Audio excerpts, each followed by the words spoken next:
Higpit nga gidili ang pagpamaligya og pabuto gawa sa firecracker zone sa Dakbayan sa Sugbo base sa mando sa mayor. Ano ang report ni Alan Domingo? Sobling giklaro ni Cebu City Mayor Nestor Archival nga bugtong ang South Road Properties kun SRP ang dapit nga baligyaan sa mga firecrackers o pabuto. Gitumong kini aron masigurong way maaksidente sa pagsaulog sa Pasko o sa pagsugat sa bagong tuig. Naisgutan kini aton sa panagtigom uban ni Police Brigadier General Rodrigo Maranan, PRO 7 Regional Director, human sa pagbukas sa command center sa Cebu City Police Office. Adto ta palit asa ang accredited. Ang atong accredited areas mao didto naa sa SRP. So kana lang kay og mopalit gud ta sa mga illegal nga nagbaligya, delikado kay na kay posibilidad makadisgrasya ta sa atong kaugalingon nga pamilya. Gipasalig sa PNP nga siguraduhong mapatuman ang nalatid sa lagda sa pagpamaligya ug paggamit sa mga firecrackers. Wa pa hinoy na monitor ng kapulisan nga nagpabadlong sa isyu sa pabuto.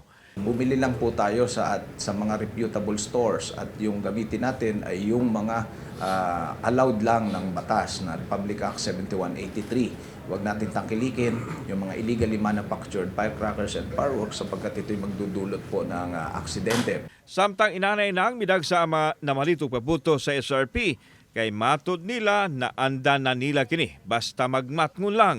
Gipaniguro hinoon sa mga vendors nga luwas ang ilang mga baligya kay pulos kini mga bagong stock. Matod pa ko na sir, pakuha ko malas-malas sir.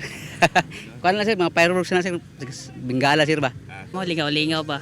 Tapok-tapok sa pamilya. Mayo raman sad kay may uwan kay kung napatoy uwan di gyud maayo pero at least 2 days pa man kong nagtinda kay awahi man ko nakakuan sa kong stool. Kini ang firecracker zone diri sa Cebu City ang SRP gipaniguro sa LGU ug sa PNP nga luwas ang mga tawo nga moari dinhi ug sa susamang higayon ang mga stallholder usab ang naniguro nga safety ilahang panginabuhi ug ang ilahang mga customer. Samtang sa pagsaulog sa Pasko adunay gibiling mensahe ang mga opisyal sa Dakbayan sa Sugbo ug ang kapulisan. Akong ipaabot kaninyo ang mensahe sa pagigugma as we celebrate this Christmas. Abiyam gud ninyo ang pagkatao ni Jesucristo tungod kato sa pagigugma niya sa katawan sa atong Ginoo aron kita maluwas sa kasalanan. Merry Christmas to everybody and I hope that the new year and I'm hopeful again new year would be another successful year ahead of us. Kauban si Clifford Lumayag ug Ron Prado. Ako si Alan Domingo. Balitag Bisdak.